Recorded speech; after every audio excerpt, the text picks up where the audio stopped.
Welcome to Fresh Catholic, a podcast for those who are converting, reverting, or simply want a fresh perspective of the Catholic faith to help them to open their hearts and minds to become closer to the love and goodness of Christ.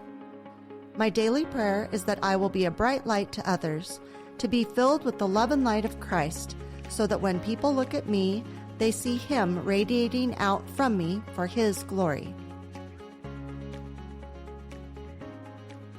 Well, welcome back. I'm so happy you're here. You came back to me. That's wonderful. So I kind of left last time on a cliffhanger of that I was in a very serious car accident. My 21-month-old baby boy was in the car with me, and I was 7.5 months pregnant. So a lot of the things I'm going to say today are my memories. Some are from what people have actually told me or records I've read. Some of it's my recounting. I believe I was kept alive to tell this story, to help other people realize how life is so precious. In another episode, I'll talk about kind of the aftermath of this accident, because it was really like a big boulder being dropped into the water, and just the ripples of it went on and on and on and affected a lot of people, not just myself. I'm also writing a book called Halo. That's my experience with my accident and afterward becoming a Catholic. So keep your eyes out for that. I'm excited to write it. It'll have a lot more details. It will have more stories of angels and miracles. So I hope you will keep an eye out for that. I'm excited. This story isn't meant to be a downer in any way. It's meant to be a hopeful story. So I hope it's received that way. When I woke up on March 28th, 1990, pregnant, fat and sassy, had my little baby boy, we were just going to drive to the DMV, my entire life changed, as did his, in just a matter of moments. You know, it was just a normal day, doing all the normal, like, morning mommy things. You know, I used to spend a lot of time with my little boy. You know, we just got in this big truck that day to head over to the DMV. So I was driving on a straightaway on a road, beautiful day, not a cloud in the sky. And my baby was in the car in his booster seat, and a car was coming the other direction. They were stopped and they were going to be turning. And the woman behind him came up upon his vehicle and didn't see the car stopped in front of her. So instead of going right into an open field, she came left into oncoming traffic, which was me, and hit me with her car behind the driver's seat. They think that the impact of that pushed me off the road. I went down into a ditch. They think I tried to correct myself, and I turned my wheel and came back up onto the road, flipped end over end. The mother's intuition is to, like, dive over and save your child. My baby was in the front seat, in his booster seat, and as I dove over, the cab of the truck came down and snapped my neck. And so when we landed, I was laying down on the seat, turned away from the window, and I looked up. I could hear my baby screaming, but I couldn't see him. It turned out that he ended up coming out of his car seat and landing in the back seat and hit his head. So he was alive. Thank God he's still alive. I looked up with my eyes and I could see the windshield was completely shattered, but intact. And the whole cab of the truck was squished down to the steering wheel. And I was laying on the bench, and I had my hand in a cup, and blood was dripping into the cup of my hand. And I just remember thinking, oh my gosh, is that my blood? And I could hear my baby screaming. This person came to the door, and I was screaming for them to get me out. And he said, I can't get you out. And I said, I'm pregnant. And he said, oh my God, I can't get you out. And that's all I remember. And so that was a horrible memory. I guess what ended up happening was it took quite a while for help to arrive because we were out in the middle of nowhere. And they came and got me and my baby and took us to this little tiny hospital. I was not doing very well. I was kind of a mess, obviously, and they had a helicopter come and they took me to a trauma center in Modesto and left my baby behind. So while I was in the air, in the helicopter, I started dying in the air.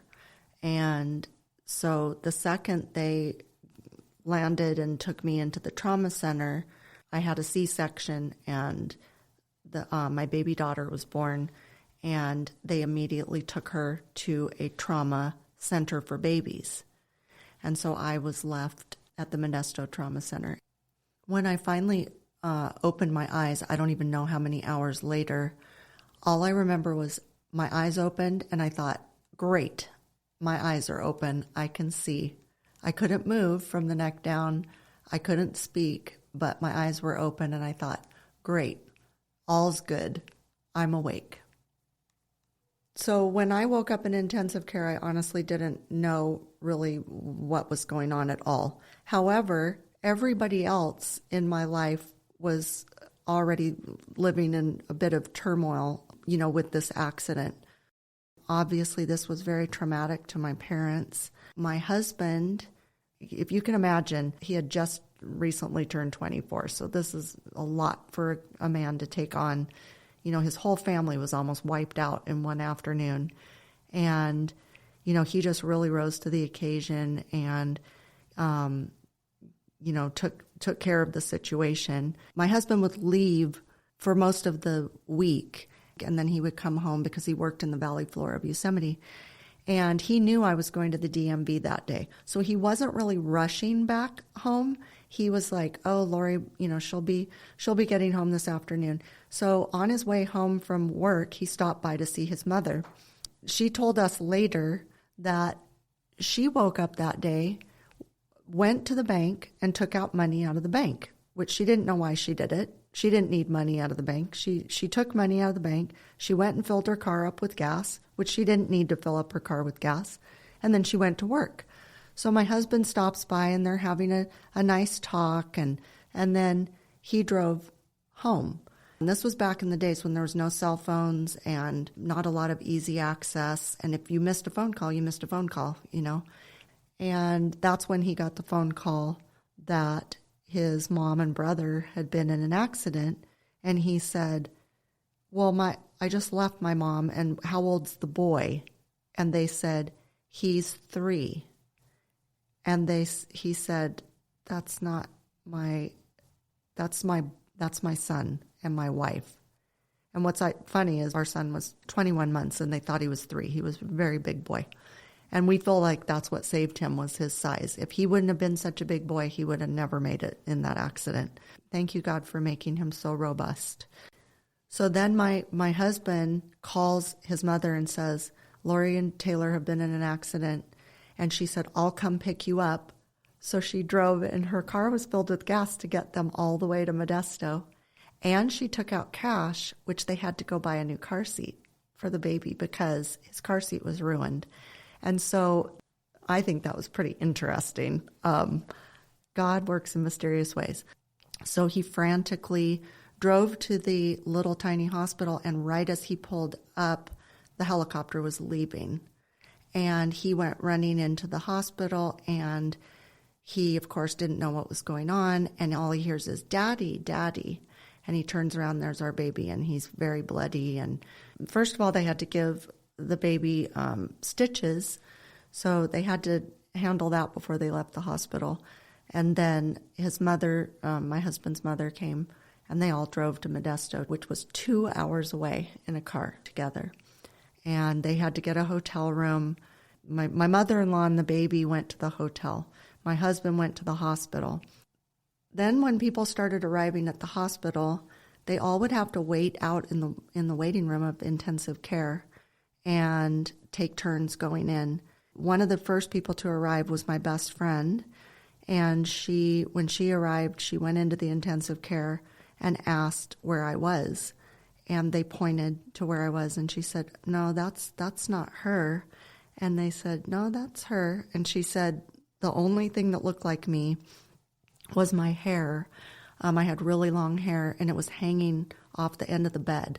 The rest of me didn't look like me. I was so swollen that my face was flat, and my neck was swollen all the way, so my ears were flat. So it was I didn't look at all like myself. And so everybody had to come in and kind of have this good attitude because, which I don't know how they did it, but they didn't want me to be, worried or be afraid. And they all kept coming in and everybody was kind of fine. And I was like, well, I must be doing okay. I was just thinking this because I couldn't even talk. But I was thinking, well, I must be doing okay because everybody's, fine. And I thought, when my mom comes in, I'll know, because if she'll be the gauge. And I don't know how she did it, but she came in and she was just as calm and stoic as she could be. But then my husband told me later that everybody would come in and do that and then go out in the hallway and just sob their eyes out because it was pretty intense, I guess. So anyway, I ended up obviously staying for quite a while in the hospital. My baby was over at her intensive care hospital, and my other baby, I wasn't sure where he was. They all were telling me he was with my mother-in-law, but I didn't really believe it.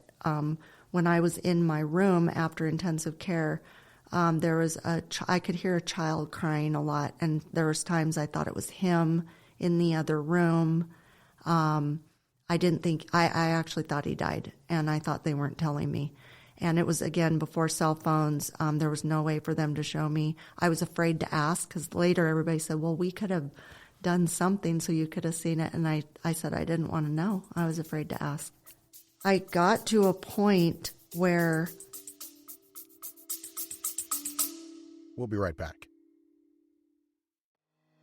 Rising anti-Semitism. New generations redefining how they connect with Jewish traditions. Changing dynamics among Jews around the globe. Take a deep dive into these topics and more on Mosaic, Exploring Jewish Issues, the podcast brought to you by the Jewish Federation of Palm Beach County. Hear from the thought leaders, politicians, scholars, and artists at the forefront of Jewish life today.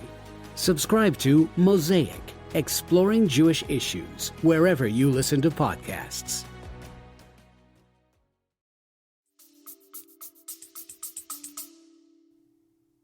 I was getting very depressed, and I was in the hospital, and I just, I was paralyzed from the neck down.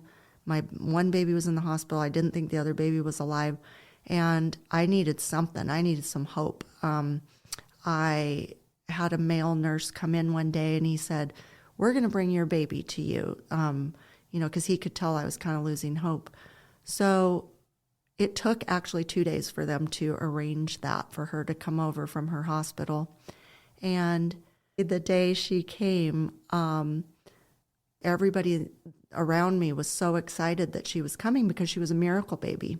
And that's what they referred to her as. She started out as the trauma baby and ended up as the miracle baby. And so they were going to bring her to me, and they lined the hallways to see her coming, in her little cubicle or whatever it was. And they brought her into me, and I had a choice of either looking at her or holding her because I had a big neck brace on. And so I definitely wanted to look at her, and I wanted to hold her. And so they were very kind at the hospital that they put her on my floor, which was the orthopedic floor instead of the maternity floor. And she was down the hallway, and she had her own private nurse, and her nurse would bring her in multiple times a day to show her to me, to, give me hope. And she would wear little Cabbage Patch doll clothes. That's how tiny she was. And so when they wanted me to start walking, that's where, I wanted to walk, was to go see my baby. and which was pretty smart thinking on their part because it was, pretty motivational.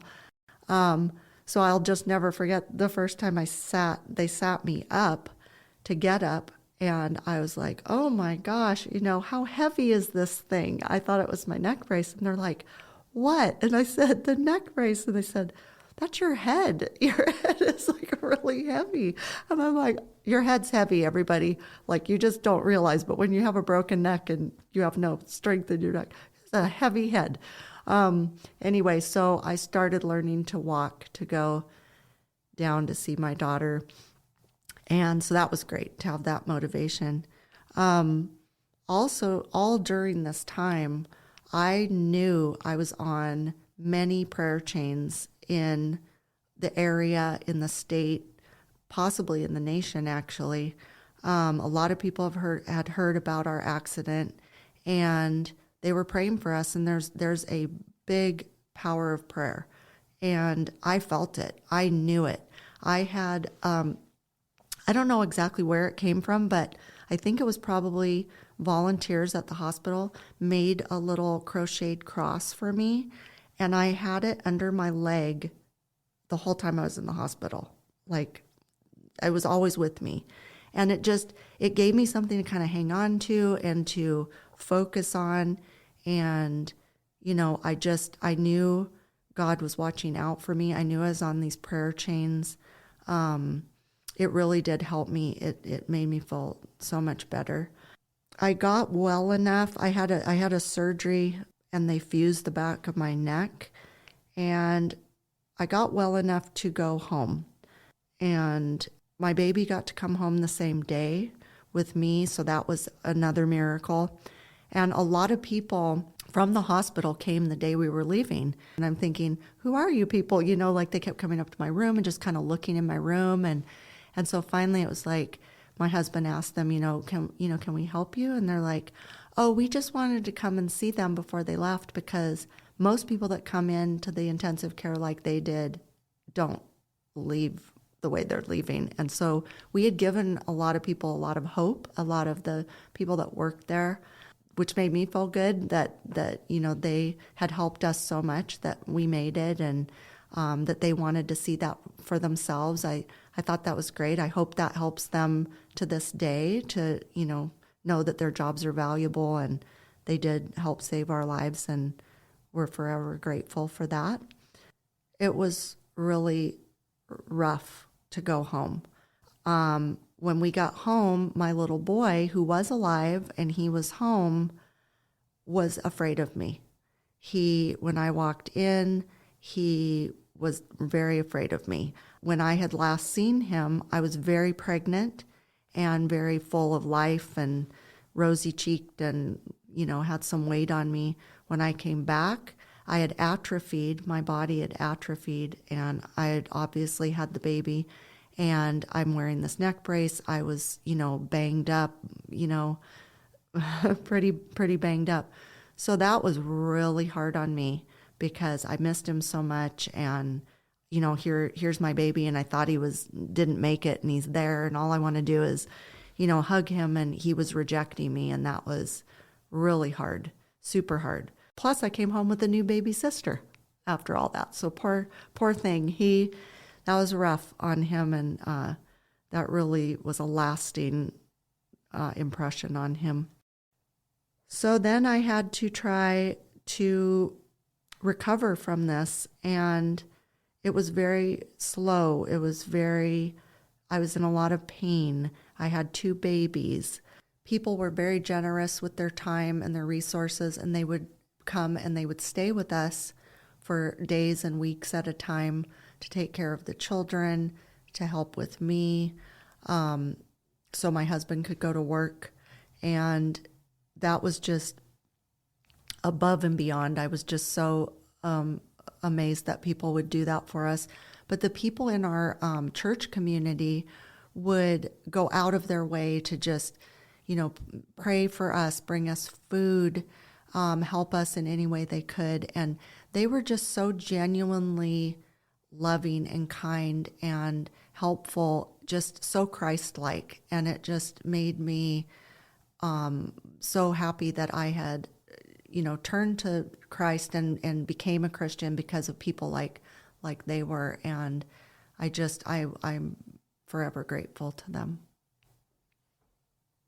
I wish, looking back, that people would have come and taken my little boy more out in normalcy, because he was in a trailer with us with all this trauma and drama going on. That didn't help his mind at all. And it ended up where not very long after, my neck slipped, and I ended up having to go back to the hospital. So I had to leave my children and go back to the hospital. And I have to tell you, that drive to the hospital was very dark and gloomy in my head. It was just, that's not what I was hoping for. It was very dreadful. And we got to the hospital. They wanted to do surgery. I said no. I don't know why I said no, but I was really adamant about it. And they ended up putting my neck in traction. So I was laying on a bed flat, and they put these looks like ice tongs from back in the old days with like a big block of ice tongs into my skull. And so the ice tongs are in my head. I'm sure that's not their technical term, but that's what I lovingly call them. And they had weights like you have in a gym hanging off the back of the bed. And I was in traction for 3 days like that. And they were trying to pull my neck. It was a torture chamber. It was just like horrible, horrible. And finally, I just said, I just want the surgery. And they gave me the surgery, but with the surgery came the halo. It sounds nice, a halo, but this was a halo apparatus. And for those of you who aren't familiar with it, it's back when I had one, it was quite large. And nowadays, I think they make them a bit smaller. Mine was, there was a ring around my head like a halo, and screws with actual threads on them. Screws went into my skull, 4 of them. And then there were metal bars that came down to my chest. And I had a big vest that went all the way down to my hips, and it was solid plastic filled with lamb's wool. And there was a wrench taped to the front. The wrench was, if I started having a heart attack, somebody could take the wrench and remove the vest. So I was put into this halo after the surgery, and it was very claustrophobic feeling. And I'm not claustrophobic at all, but it was like, I maybe that's not the word. It was, obviously confining. I was in a tremendous amount of pain with screws into my skull. My dad called it my crown of thorns. And at the time, I didn't know what that meant. I was like, I don't know what you're talking about. But that's what he always referred to it as, a crown of thorns. So now that I'm Catholic, I think that's interesting. So I have this halo on. I'm in the hospital, feeling very vulnerable and helpless, and just in a lot of pain. I definitely had a clear fight of good and evil happening right there in my room with me. I'll probably go into deeper in another episode about angels, because my accident story does have angel stories in it that I'll be saying in a later episode. But I'm just convinced that, again, I was trying to be wiped out. I was trying to be knocked down. I was trying to be leveled. But God just wasn't allowing it. He was right there with me. It was a very scary, scary time for me in that moment. They wouldn't let me leave the hospital until I could do buttons, because, I wasn't functioning very well. So that was tricky. And I had to go to the bathroom by myself. And I would sit in my bed in the hospital, and I would be working this TheraPutty they had me doing. I would be, moving my legs as best I could, trying to do things. And they would come in all hours, and I would be, working on things, and they'd say, we've never seen anybody so determined as you. And I said, well, I got to get home. I have babies to get home to. I have stuff to do, you know. Of course, I couldn't move that great, but I just wanted to get home to my children. But they definitely could tell I was very determined, and still am to this day. But that helps get you through a lot when you have, you know, a lot of determination, which I do. And you definitely do have to have faith. You definitely have to have a support system. You know, you can't be a quitter. You gotta keep working. You have to have something to look forward to. You know, I needed to get home to those children. I knew it was going to be hard.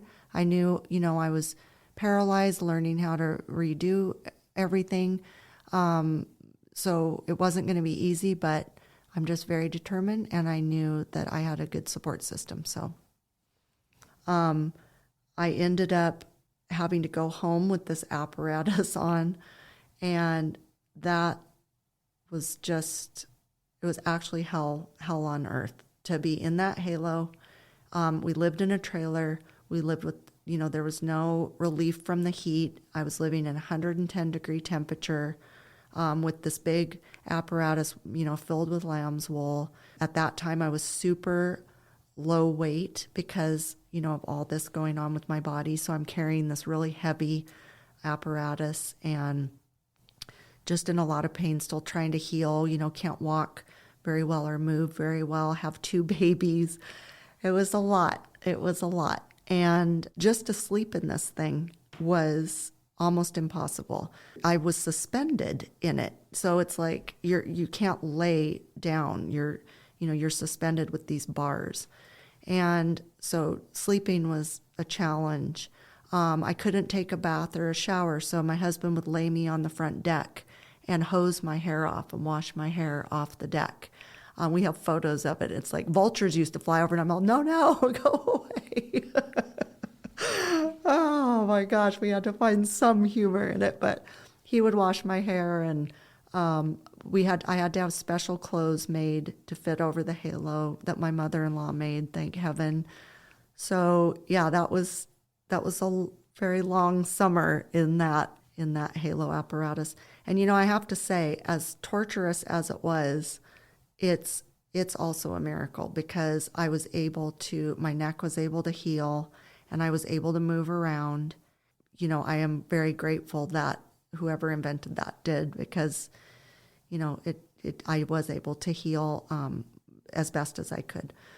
When I look back on this part, this accident part of my life, I do find it really interesting that I had just become Christian, like the year before this, and it was so different. Like when I think of myself today, how I think about God and Jesus and prayer and everything, it's not at all how I felt back then.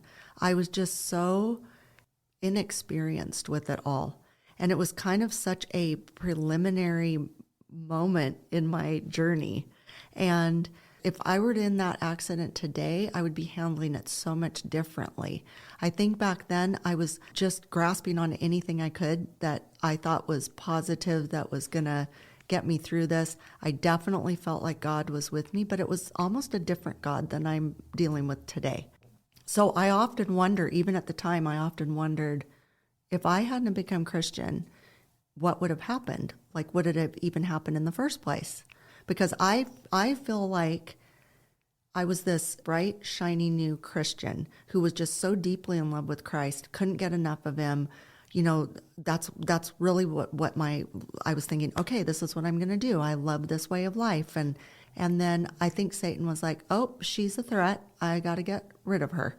You know, I definitely didn't pray or think the way I do today, but whatever I was doing with the help of other people got me through it. I think it's more the people around me maybe got me through it more than me praying.